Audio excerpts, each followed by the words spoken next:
Praise Lord. प्रभु यीशु मसीह के नाम में आपका स्वागत है।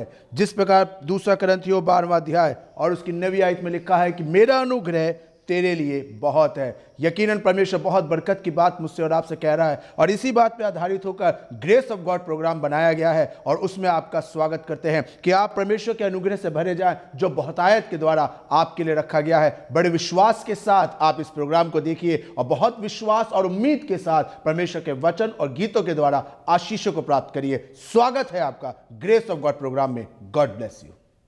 Praise the Lord. खुदा बाप बहुत अच्छा है और खुदावन यीशु मसीह का नाम लेकर आपके पास आए हैं ताकि खुदावन की वो गूढ़ और गहरी बातें हम आपके जहन में चस्पा कर सकें। बादस्तूर असेंबली बिलीवर चर्च शकरपुर की जानिब से ग्रेस ऑफ गॉड के इस खूबसूरत प्रोग्राम में मैं आप सबको सलाम भेजता हूँ। हमारी कलीसिया की तरफ से आपको खूब सलाम मिले, खूब बरकत पाएँ, फलें फूलें और बहुतों के लिए बरकत का वसीला बने। आइए कलाम की शुरुआत करते हैं। आज इमसाल की किताब उसका 3रा बाब और उसकी 27वीं आयत में कुछ ऐसा लिखा, सुनिएगा। भलाई के हकदार से उसे दरेग ना करना। दरेग माने उसको भूल मत जाना। जो भलाई का हकदार है, जिसको भलाई चाहिए, पहले तो आपको देखना कि किसको भलाई की ज़रूरत है और किसको नहीं है। लेकिन जो भलाई का सचमुच में हकदार है उसको बाइबल बताती है उससे दरेग ना, उससे अपना मुंह मत मोड़ लेना, अपना हाथ ना खींच लेना, अपने विचारों को रूढ़िवादी मत बना देना, बल्कि जिसको भलाई है उसको भलाई दे। क्योंकि बाइबल में लिखा है, याकूब ने 4 बाब की 17वीं आयत में लिखा है, और जो भलाई करना जानता है और भलाई नहीं करता वो गुनाह करता है। इसके माने हम लोग ये समझते आए हैं सब, और है भी वही चीज़। जो खून करते हैं वो गुनाह करते हैं, जो चोरी करते हैं वो गुनाह करते हैं, जो जिना करते हैं वो गुनाह करते हैं, जो खुदावन को दर्जा नहीं देते वो गुनाह करते हैं, जो सबत का दिन पाक नहीं मानते हैं वो गुनाह करते हैं, और जो झूठ बोलते हैं गुनाह करते हैं, जो लालच करते हैं वो गुनाह करते हैं। लेकिन खुदावन के इस बंदे ने, सुलेमान ने, जो एक बहुत समझदार व्यक्ति था, बहुत समझदार आदमी था, बड़े तजुर्बे के साथ एक बात लिखी है कि भलाई के हकदार से दरेग न करना, क्योंकि जो भलाई करना जानता है और नहीं करता, बहुतों को पता नहीं भलाई कैसे करनी चाहिए, लेकिन आप जानते हैं कैसे भलाई करने, और भलाई करने के लिए मेरे आपके पास है। कोई भी ऐसा शख्स नहीं है, कोई भी ऐसी शख्सियत आपको दुनिया में देखने को नहीं मिलेगी जो कुछ ना कर सके। हमारे हिंदुस्तान के अंदर गाय को रोटी खिलाते हैं, कुत्ते को खाना खिलाते हैं, हर जानवर खाना खिलाते हैं, और कोई गरीब आ जाए तो उसे भी घर पे रोटी देते हैं। इसके माने हम सब भलाई करना जानते हैं। लेकिन जो भलाई का हकदार है, भलाई आप कर रहे हैं सबके साथ, अगर आप उससे दरेग कर रहे हैं तो आप गुनाह कर रहे हैं। मैं ये नहीं कह रहा कि अगर आप कुत्ते को खाना नहीं खिलाएंगे तो आप गुनाह करेंगे, नहीं। जिसको भलाई चाहिए और आप उसे देख रहे हैं और आप उसकी समस्या का समाधान नहीं कर रहे, उसके मसले का हल आप नहीं कर रहे भला करके, तो आप गुनाहगार ठहरेंगे। भलाई के हकदार से दरेग ना करना। और आगे लिखा है, जब तेरे पास देने को कुछ हो, यानी इसके माने कोई शख्स ऐसा नहीं जो बिल्कुल खाली हो। यहाँ लिखा कुछ हो। हम खुदा के लोग हैं, खुदा ने हमें बहुत दिया है, लेकिन जब भलाई करना जानते और भलाई नहीं करते तो हम गुनाह करते हैं। खुदा के बंदे याकूब ने बात बड़े साफ तौर से लिखी है, और आज आपको भी सिखाना चाहता हूँ। अगर आपको भलाई करने के लिए कुछ है आपके पास तो आपको करना चाहिए। नहीं करेंगे तो आप गुनाह करेंगे, और गुनाह की सजा मौत है। गलती खत उसका 6ठा बाब और उसकी 10वीं आयत को, बस जहां तक मौका मिले सबके साथ भलाई करो। किसी के लिए नहीं कहा कि इसके साथ करना इसके साथ मत करना। हम इंसान हैं और इंसानियत के नाते हमें सबके साथ भलाई करनी है। अगर रास्ते में कोई जख्मी आदमी पड़ा मिल जाए तो हमें उसके साथ भलाई करनी है। हम ये नहीं कि हम खुदा के लोग हैं, जैसे कि यीशु मसीह ने कहा कि एक आदमी जो यरूशलेम से यरीहो को जा रहा था कि रास्ते में डाकुओं ने उसे घेर लिया, उसके सब कुछ उससे छीन के ले गए, उसके कपड़े तक उससे छीन के ले गए और उसको अधमुआ कर दिया।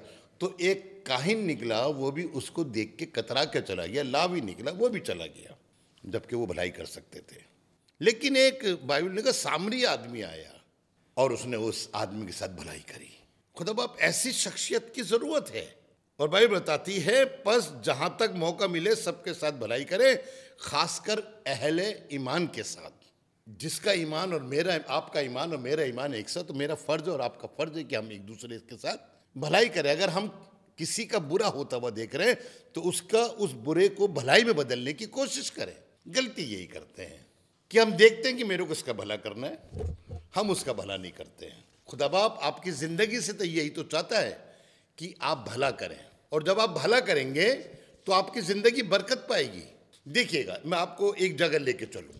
साउल से बच के भागा हुआ था, और बाइबल में यूं लिखा है कि जो करमेल में एक नाबाल नाम का आदमी था, उसकी भेड़ बकरियों की रखवाली करने लगा। लेकिन एक दिन दाऊद को कुछ खाने की जरूरत पड़ी, तो उसने एक काम करा, और उसमें लिखा है, सो दाऊद ने 10 जवान रवाना किए। उसने उन जवानों से कहा कि तुम करमेल पे चढ़ के नाबाल के पास जाओ और मेरा नाम लेकर उससे सलाम कहो, और उस खुशहाल आदमी से यूं कहना कि तेरी और तेरे घर की और तेरे माल इस बात की सलामती हो। मैंने अब सुना है कि तेरे यहाँ बाल कतरने वाले आए हैं और तेरे चरवाए हमारे साथ रहे और हमने उनको नुकसान नहीं पहुंचाया।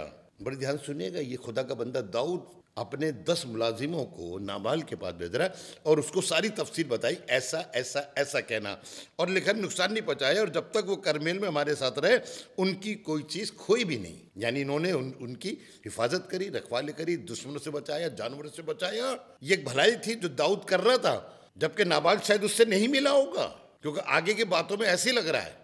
और यूं लिखा है, तू अपने जवानों से पूछ ले और तुझे बताएंगे, बस इन जवानों पर तेरे कर्म की नजर हो, इसलिए कि हम अच्छे दिन तेरे पास आए हैं। मैं तेरी मिन्नत करता हूँ, जो कुछ तेरे हाथ आए अपने खादिमों को और अपने बेटे दाऊद को अता कर। जब उसने सारी तफसील बता दी, हमने ऐसा ऐसा करा, तो उसको समझ जाना चाहिए। हो सकता है उसके जो मुलाजिम है उन्होंने बताया होगा नाबाल को जरूर, क्योंकि आगे जाके जब आप पढ़ेंगे, जब नाबाल ने रिफ्यूज कर दिया, रिजेक्ट कर दी उनकी दरख्वास्त को, और दाऊद को गुस्सा आया कि मैं जाके मार डालूंगा, तो कलाम में लिखा है कि उसकी एक नौकर भागकर उसकी नाबाल की औरत के पास गया, अबीगेल के पास, और उसे बताया कि उन्होंने हमारे साथ ये भलाई करी थी, लेकिन हमारा मालिक उनके साथ ये बुराई कर रहा है। पता था उसे। और जब उसे 10 जवानों ने जाकर नाबाल से कहा, तो नाबाल का सवाब सुनिएगा। ये उसकी न्यू लिखा, हम तेरे अच्छे दिन में आए। हाँ, कहीं बुरे दिन हो, जैसे कि वो मटके के अंदर आखिरी मुट्ठी आटे वाली औरत के ये खराब दिन चल रहे थे। उस खराब दिन में अगर वो मना भी कर देती तो शायद नजरअंदाज किया जा सकता था, क्योंकि जब है ही नहीं तो देगी कहां से। लेकिन उसने उन खराब दिनों में जो उसके चल रहे थे, उन खराब दिनों में भी उसने खुदा के खादिम की मदद करी। दाऊद ने भी कहा था जो कुछ तेरे हाथ लगे, और एलिया भैया ने भी कहा था कि रोटी का एक टुकड़ा, सब कुछ कोई मांग रहे थे। उस औरत ने खराब दिनों में खुदा के इस बंदे का ख्याल करा। लेकिन हम बहुत बार अच्छे दिनों में खुदा को भूल जाते हैं। जब उसने अपने खराब दिन में रोटी सारी लाके दे दी, उसने थोड़ी मांगी तो उसने सारी दे दी, तो उसके खराब दिन अच्छे दिन में बदल गए, क्योंकि उस औरत ने भलाई करी। मैं नहीं चाहता कभी आपके ऐसे खराब दिन आए, लेकिन बदकिस्मती से कभी आपके ऐसे खराब दिन भी आ जाएं, तो खुदा के खादिम के हुक्म के मुताबिक कभी भलाई करने से दरेग ना करना, क्योंकि आपकी एक हल्की सी भलाई आपकी जिंदगी का रुख पलट सकती है। वो औरत कह रही थी आज हम मर जाएंगे, अपनी मौत को सामने देख रहे थे, लेकिन उसकी एक छोटी सी भलाई, एक उसका छोटा सा काम, भूखे को रोटी खिलाना, प्यासे को पानी पिलाना, उसने उस औरत की जिंदगी बदल दी। कहा तो कह रही थी मैं खाऊंगी, मेरा बेटा खाएगा और हम दोनों मर जाएंगे, लेकिन देखिए उसकी एक छोटी सी भलाई, अपने आप को दुख में डालकर दूसरों के साथ भलाई करना। आपको ऐसे लोग बहुत कम मिलेंगे, आज की तारीख में भी आपको ऐसे बहुत कम लोग मिलेंगे। देखिए उस औरत ने अपने थोड़ी सी में से सारा दे दिया। जैसे यीशु मसीह के टाइम में जब खुदावन यीशु मसीह बॉक्स के पास बैठे थे जहां पे ऑफरिंग डलती है, तो एक औरत ने 2 डमरी डाली जो उसकी दिन भर की कमाई थी, सब कुछ खुदा को दे दिया। खुदा ने उसकी भलाई को सराहा और कहा इसने सबसे ज्यादा डाला। मुझे मालूम है कि जब खुदा ने उसको सराहा तो उसकी जिंदगी बदली होगी, क्योंकि वो भलाई के हकदार थे। खुदा बाप भलाई का हकदार है कि हम उस खुदा के काम में भलाई दिखाएं। हमारी गलती यही तो है, हमारे पास 2 दमड़ी नहीं है, हमारे पास बहुत कुछ है, लेकिन हम उसमें से खुदा के लिए कुछ करना नहीं चाहते, इसलिए हम भलाई के हकदारी से खुदा को दरेक कर रहे हैं। खुदा का खादिम कुछ कहता है तो हम उसके साथ दरेक कर रहे हैं। नो, खुदावन आपकी जिंदगी को बदलना चाहता है, लेकिन बाइबल में लिखा नाबाल ने भलाई नहीं करी। उसको तो दे देना चाहिए था, क्योंकि उसके पास तो बहुत था, उसने देना नहीं चाहा और उल्टा जवाब ये देना। एक तो होता है कि भैया मेरे पास नहीं है। आज भी आप बहुत से लोगों को देखे होंगे कि बाबा माफ करो नहीं है, जबकि बहुत कुछ होता है। लेकिन नाबाल ने एक बात कही, यूं कहने लगा। सो दाऊद के जवानों ने जाकर नाबाल से दाऊद का नाम लेकर ये बातें की और चुप हो गए। तो नाबाल ने दाऊद के खादिमों को जवाब दिया कि दाऊद कौन है? David represent God. जब खुदा अपने जवानों को बेचता है, कौन जवान? जिनको खुदा ने चुना। उसने 10 जवानों को चुना ना, ऐसे खुदा बहुत से लोगों को चुनता है और उनको अपने लोगों के बाद भेजता है। तो बहुत से लोगों को ये जवाब मिलता, कौन खुदा? किसने देखा खुदा को? कैसा काम कर रहे हो? तो कलाम में लिखा है और क्या लगा कि दाऊद कौन है और यसई का बेटा कौन है? इन दिनों बहुत से नौकर ऐसे हैं जो अपने आका के पास से भाग जाते हैं। एक बहुत बड़ा इल्जाम, वो इसको नहीं देना था तब मत देता भाई। खुदा के बंदे पर हम इल्जाम लगा रहे हैं। बहुत बार आज की तारीख में भी हम जो खुदा के लोग हैं, दुनिया के बहुत से लोग, जब खुदा का खादिम उनसे कोई दरख्वास्त करता है तो वो देते तो है नहीं, बल्कि उल्टा इल्जाम लगाते हैं, ना हक बातें बोलते हैं। जिस तरह मूसा के जमाने में लोग मूसा पे बुड़बुड़ाते थे, कुड़कुड़ाते थे। मूसा उनके साथ भलाई कर रहा था, लेकिन वो उसका सिला क्या दे रहे थे? बुड़बुड़ाना, कुड़कुड़ाना, पत्थर मारना। नहीं, खुदा बाप मेरी और आपकी जिंदगी से यही नहीं चाहता। उसने कहा बहुत से नौकर जो अपने आका के घर से भाग जाते हैं। और आगे एक बात उसने और कही, क्या मैं अपनी रोटी और पानी और ज़बा किए हुए जो मैंने अपने कतरने वालों के लिए ज़बा किए हैं लेकर उन लोगों को दे दूं जिनको मैं नहीं जानता कि वो कहाँ के हैं? इसके माने अब समझ में आ रहा है। दुनिया में बहुत से लोग ऐसे होते हैं जो भलाई करना तो जानते हैं कि हाँ मुझे भलाई करनी है, लेकिन भलाई किसके साथ? जिसको वो जानते हैं। आज की तारीख में भी ऐसे ही हो रहा है। हमें भलाई उनके साथ करनी जिनको हम नहीं जानते। आप नहीं जानते, खुदा खादिम आपको बता रहा है कि वो शख्स परेशान है और हमने उसकी मदद करनी है, तो शायद हमारा हाथ रुक जाता है क्योंकि हम उसे जानते नहीं हैं। खुदा बाप मेरे आपको यही सिखा रहा है कि हम भलाई करना जानते और नहीं कर रहे हैं तो हम गुनाह कर रहे हैं, और गुनाह की मजदूरी मौत है। मौत हमारे दरवाजे पे दस्तक दे रही है। जब कोई आपके पास भलाई मांगने आता है तो 2 चीजें आपके जीवन में दस्तक दे सकती हैं कि एक तो ये कि आप भलाई करेंगे तो आपको जीवन मिलेगा, अगर भलाई नहीं करेंगे तो मौत आपके लिए खड़ी है। आपने किसे चुना है? भलाई करते तो एक अच्छी जिंदगी हो जाती, जैसे उस औरत की जिंदगी बदल गई। 3.5 साल तक नहीं मरी थी वो, क्यों? खुदा के बंदे ने कहा था जब तक आसमान से जमीन पर दोबारा पानी नहीं बरसेगा तेरे मटके का आटा खत्म नहीं होगा। और मुझे कहने दीजिए कि उसके मटके का आटा सिर्फ उसी के लिए खत्म नहीं हुआ, उसका कुंबा भी आ गया। जब उसका कुंबा आ गया तो उन्होंने भी 3.5 साल तक उसमें से खाना खाया।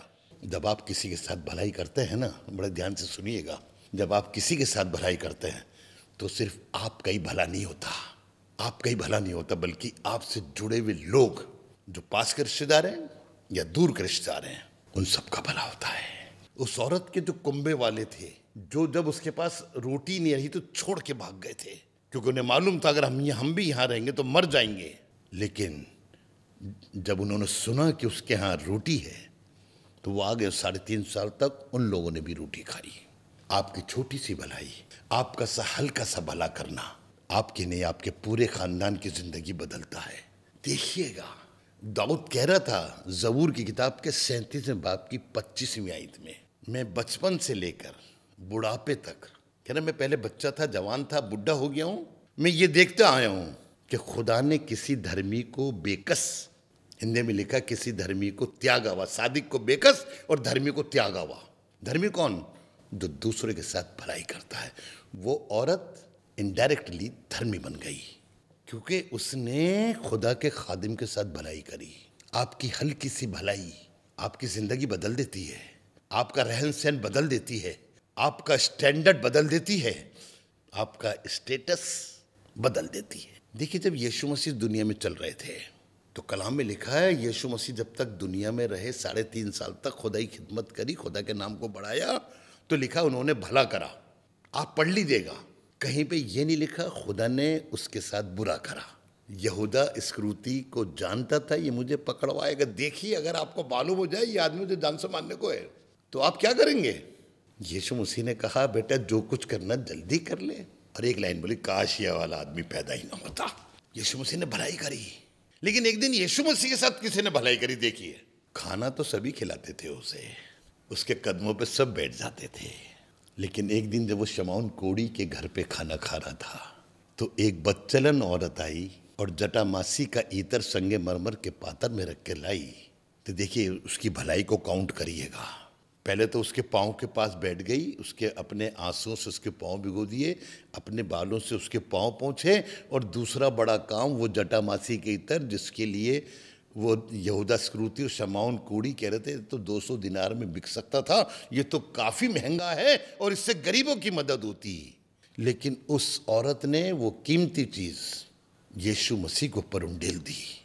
जब वो लोग क्रिटिसाइज कर रहे थे उस बदचलन औरत को, तो यीशु मसीह ने कहा, शमौन, जब मैं तेरे घर में आया तो तूने मेरे पाँव भी नहीं धुले, मेरे हाथ भी नहीं धुलाया, और तूने मुझे पहुँचने के लिए कपड़ा भी नहीं दिया।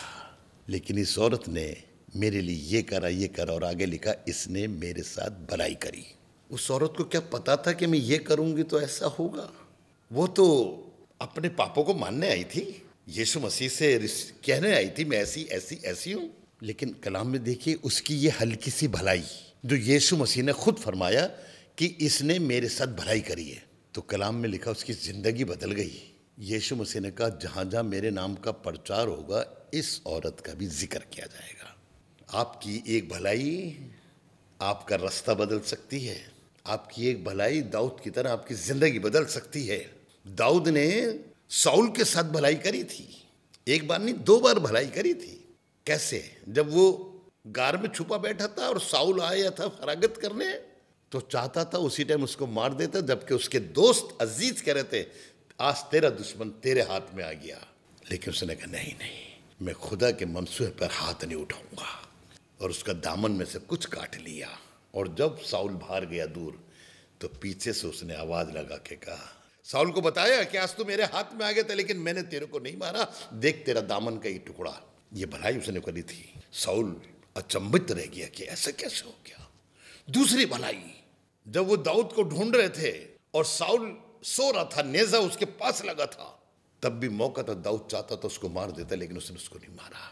और जब दाऊद ने ये भलाई करी, तो आप बाखूबी जानते हैं, खुदा ने उसके खानदान को बढ़ाया। लिखा, बादशाहत दाऊद के खानदान से आज तक खत्म नहीं हुई है। तभी तो उसने लिखा कि मैंने धर्मी को बेकस, धर्मी को त्यागा हुआ, और उसके वंश को या उसकी औलाद को टुकड़े मांगते हुए नहीं देखा, भीख मांगते हुए नहीं देखा। अगर आप एक हल्की सी भलाई करेंगे तो आप ठुकराए नहीं जाएंगे खुदा की तरफ से, और आपकी औलाद बरकत पाएगी। खुदावन आपको भी बढ़ाएगा और आपकी औलाद को भी बढ़ाएगा। और खुदा बाप चाहता है हम खुदा के लोग हैं, खुदा में बढ़ना सीखें, और बढ़ने के लिए आपको सिर्फ एक भलाई करनी है। जैसे उस औरत ने भलाई करी, जैसे इस पापिन औरत ने भलाई करी, जैसे कि दाऊद ने भलाई करी, तो खुदावन ने उनकी जिंदगी का रुख बदल दिया। देखिए, बहुत बार हम अपने भाइयों पे ही नहीं भलाई करते हैं। 10 भाई एक भाई के साथ बुरा कर रहे थे। एक रोबिन शायद कुछ कह रहा था, लेकिन वो रोबिन बेचारा डर गया, कहीं मेरे को ही ना मार दें। उन 10 भाइयों ने अपने 11वें नंबर के भाई यूसुफ पर भलाई नहीं करी, इतने क्रूएल हो गए। उसको उठा के अंधे कुएं में फेंका, और फिर उसे 20 चांदी के सिक्कों में इस्माइलियों के हाथ बेच दिया। क्या यूसुफ को ये पता नहीं था? यूसुफ ने पता नहीं कितने साल, क्योंकि जब वो राजा के सामने खड़ा हुआ तो वो 41 साल का था, और जब वो बेचा गया तो मैं सोचता हूँ 14, 15 या 17 साल का होगा। और जब ये इसके भाई इसके सामने खड़े हुए, तो क्या उसको सारा वाक़ा याद नहीं आ गया होगा? जब आपके साथ कोई बुरा करता, उसके बुरा करने से आप दुख झेलते हैं, और एक दिन जब आपको मौका मिलता है कि दुख खत्म होगा, वो दुख झेल रहे हैं, तो आप उस पर हावी हो जाते हैं। लेकिन यूसुफ ने ऐसा नहीं करा, और अपने भाइयों के साथ भलाई करी, उनको अन्न भी दिया, अनाज भी दिया, और उनके रुपए वापस कर दिए। देखिए यूसुफ की भलाई का सिला क्या मिला। खुदा बाप ने वादा कहा था बरकत पहलौठों को मिलेगी, लेकिन अगर आप कलाम को पढ़ें तो वहाँ लिखा है खुदा ने पहलौठे का हक यूसुफ को दे दिया। यूसुफ की एक भलाई उसके पूरे खानदान के काम आई। उसके बेटे इफ्राइम और मनस्से को खुदा ने अपने कबीलों में जगह दी। काश हम भलाई करना सीखें। जिस दिन हम भलाई करना सीख जाएंगे तो हमारी जिंदगी कोता होने से बच जाएगी। भाई, भलाई के हकदार से दरेक ना करना, और जो अगर तेरे पास कुछ हो तो उससे देने से न मना करना। नाबाल ने यही गलती करी। मैंने आपको बाकी जिक्र से हो रहा, मैं उसका जिक्र सुना रहा हूं जिसने भलाई नहीं करी। ये मेरे और आपके लिए खास मिसाल है कि काश मैं और आप ऐसा काम ना करें। और कभी ना कहें कौन दाऊद, कौन यिशै का बेटा, क्या मैं अपनी रोटी ऐसे को दे दूं जिनको कि मैं जानता नहीं।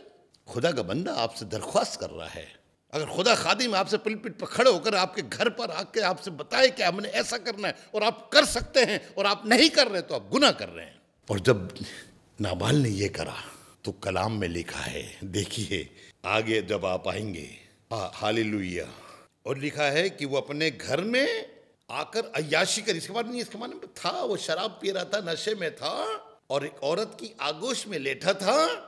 तो लिखा खुदा बाप ने 10 दिन के बाद उसको ऐसा मारा कि वो मर गया, क्योंकि जो भलाई करना जानता और भलाई नहीं करता वो गुनाह करता है, और गुनाह की मजदूरी मौत है।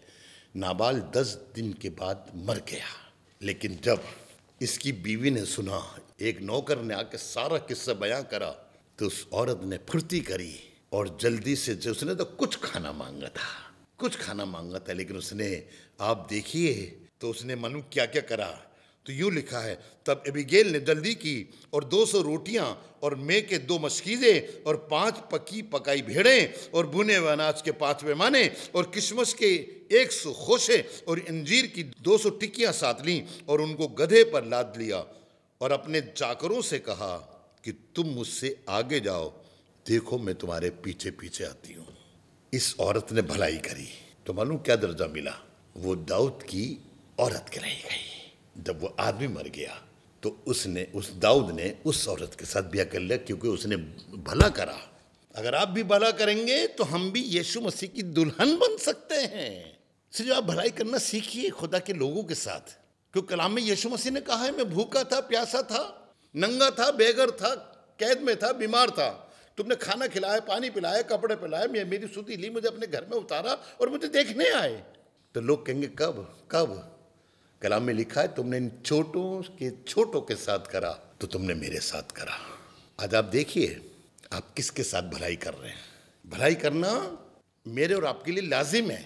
लूत इब्राहिम को छोड़ के चला गया था, इब्राहिम को चौराहे पे खड़ा करके चला गया था और उस अच्छी जगह चला गया था जिसका जिक्र उस जमाने में लिखा है कि सबसे उम्दा जगह थी वो सदूम और अमोरा, यर्दन के किनारे।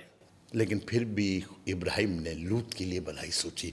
जब 3 राजा उसको उठा के ले गए, उसके माल असबाब को ले गए, उसकी औरतों को ले गए, इब्राहिम चाहता तो यूं कहता, भैया जैसा करा वैसे भरो, लेकिन नहीं, इब्राहिम ने भलाई करी। और जब इब्राहिम ने भलाई करी तो खुदा ने इब्राहिम को बरकत दी। देखिए इब्राहिम को धर्मियों का पिता कहा जाता है और आज तक है, और हम सब इब्राहिम की औलाद से पैदा हुए हैं। इब्राहिम की एक भलाई सारी दुनिया के लिए बरकत का वसीला बनी। हम खुदावन के लोगों के लिए जब सोचते हैं तो खुदा उनको बड़ी बरकत देता है। मैं आपके लिए एक एबार की किताब के 19वें बाब की 13वीं आयत को पढ़ना चाहता हूँ। तू अपने पड़ोसी पर जुल्म न करना और ना उसे लूटना, मजदूर की मजदूरी तेरे पास सारी रात सुबह तक रहने ना पाए। तू बहरे को ना कोसना, ना अंधे के आगे ठोकर खिलाने की चीज को धरना, ना बल्कि अपने खुदा से डरना, क्योंकि मैं तेरा खुदा हूं। यह था अगर जो तू कर सकता करे।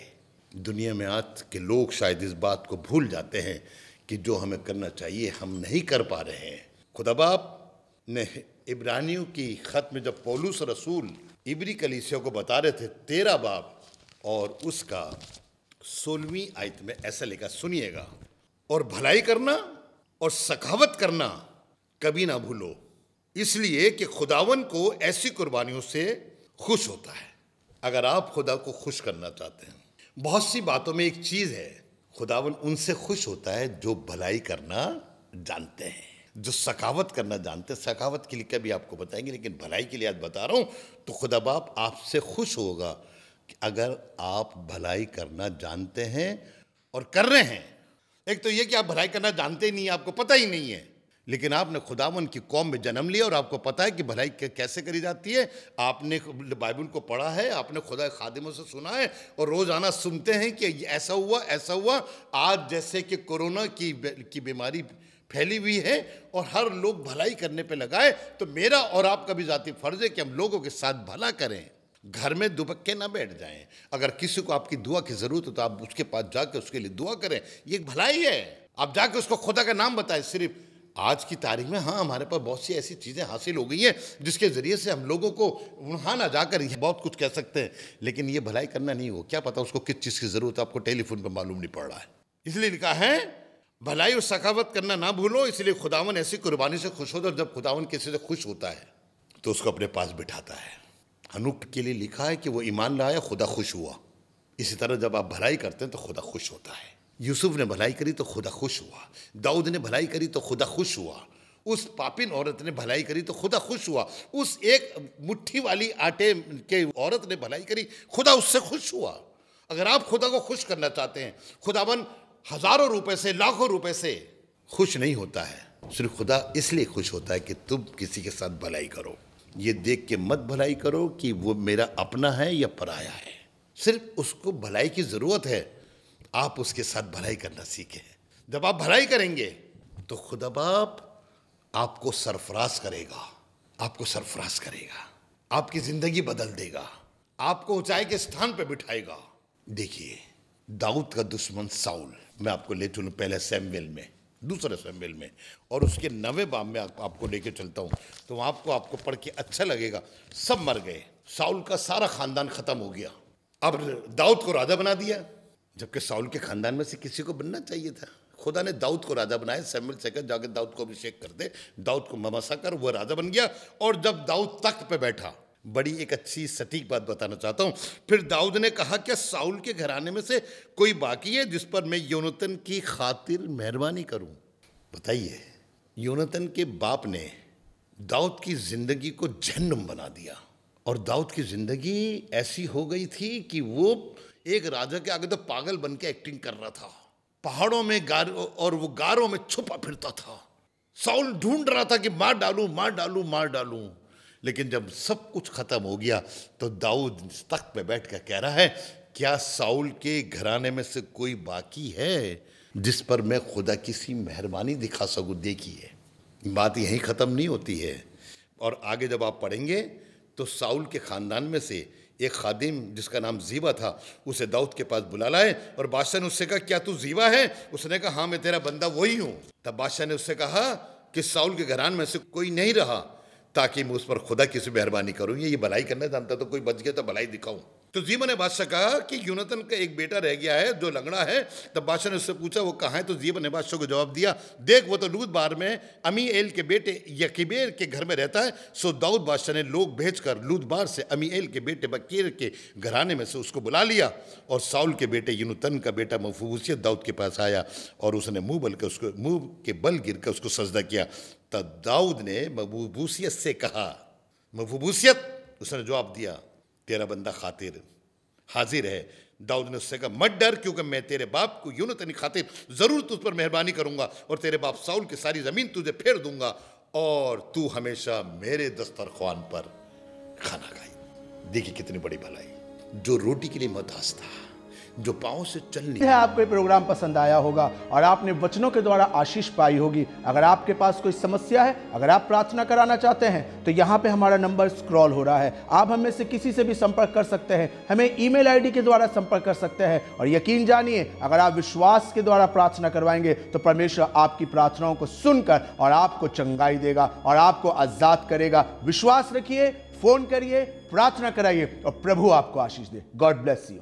हमारा एड्रेस है assembly of believers church, S410 street number 11, school block, Shakarpur, Delhi 110092। और अगर आप हमसे फ़ोन पे कांटेक्ट करना चाहते हैं तो हमारे नंबर हैं 8527158740 और दूसरा नंबर है 9891358387। इसके अलावा 9891152423